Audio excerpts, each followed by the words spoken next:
Assalamualaikum warahmatullahi wabarakatuh. Perkenalkan, nama saya Iswati dari kelas X 5H dengan NIM 19040102016. Di video kali ini saya ingin menjelaskan sedikit materi tentang pengantar manajemen.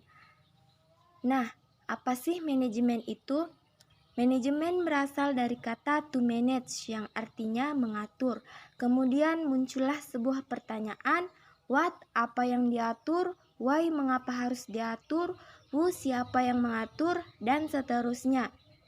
Kemudian apa yang diaturnya? Man, money, methods, material, machines, and market.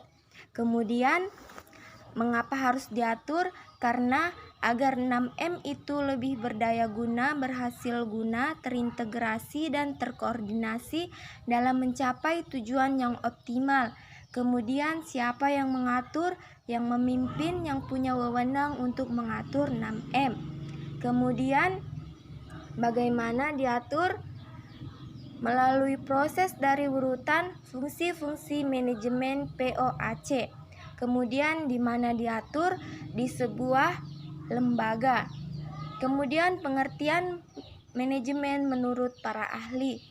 Di dalam buku yang berjudul Principle of Management menyebutkan bahwa manajemen adalah sebuah proses yang terdiri dari perencanaan, pengorganisasian, pergerakan, dan pengawasan untuk mencapai tujuan yang telah. Di sini dapat kita simpulkan bahwa pengertian manajemen adalah sebuah seni yang mengarahkan orang lain untuk mencapai tujuan utama sebuah organisasi atau bisnis melalui proses perencanaan, pengorganisasian, pengelolaan, dan pengawasan sumber daya dengan cara yang efektif. Mengapa manajemen dibutuhkan dalam suatu organisasi? Karena manajemen tersebut yaitu untuk memudahkan pencapaian tujuan, baik tujuan organisasi maupun tujuan pribadi. Kemudian, menjaga keseimbangan di antara tujuan-tujuan yang saling bertentangan dan menentukan skala prioritas. Kemudian, mempunyai keunggulan daya saing dalam menghadapi persaingan global. Kemudian, untuk mencapai efisiensi dan Lalu, terdapat beberapa pokok pikiran penting dalam pengantar manajemen. Yang pertama, proses. Kemudian yang kedua, perencanaan. Yang ketiga, pengorganisasian. Yang keempat, memimpin. Dan yang kelima, pengawasan. Yang keenam, menggunakan semua sumber daya organisasi. Ketujuh, upaya mencapai tujuan. Kemudian kita masuk di fungsi-fungsi manajemen, di mana terdiri dari 4 fungsi. Yang pertama yaitu planning, perencanaan, organizing, pengorganisasian, directing atau leading yaitu pengarahan dan pengimplementasian, dan yang keempat controlling atau yang biasa disebut dengan pengawasan dan pengendalian. Fungsi yang pertama akan kita bahas yaitu fungsi perencanaan, di mana proses yang menyangkut upaya yang dilakukan untuk mengantisipasi kecenderungan di masa yang akan datang dan penentuan strategi dan taktik yang tepat untuk mewujudkan target dan tujuan organisasi.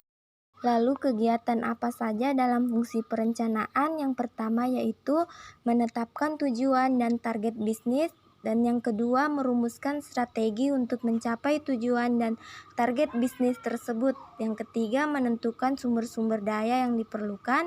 Yang keempat menentukan standar atau indikator keberhasilan dalam pencapaian tujuan dan target bisnis. Kemudian kita masuk di fungsi pengorganisasian, di mana proses yang menyangkut bagaimana strategi dan taktik yang telah dirumuskan dalam perencanaan didesain dalam sebuah struktur organisasi yang tepat dan tangguh. Kemudian kita masuk dalam kegiatan fungsi pengorganisasian. Yang pertama, mengalokasikan sumber daya. Yang kedua, menetapkan struktur organisasi.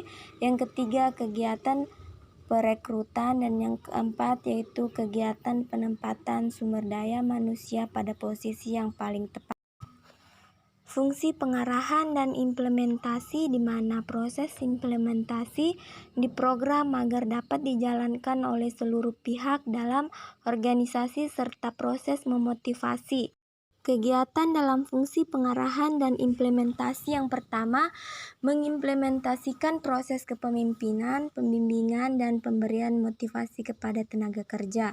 Kedua, memberikan tugas dan menjelaskan rutin mengenai pekerjaan. Yang ketiga, menjelaskan kebijakan yang telah ditetapkan. Fungsi pengawasan dan pengendalian. Proses yang dilakukan untuk memastikan seluruh rangkaian kegiatan yang telah direncanakan, diorganisasikan, dan diimplementasikan dapat berjalan. Kegiatan dalam fungsi pengawasan dan pengendalian yang pertama, mengevaluasi keberhasilan dalam pencapaian tujuan. Yang kedua, mengambil langkah klarifikasi dan koreksi. Yang ketiga, melakukan berbagai alternatif solusi atas berbagai masalah yang terkait dengan pencapaian tujuan.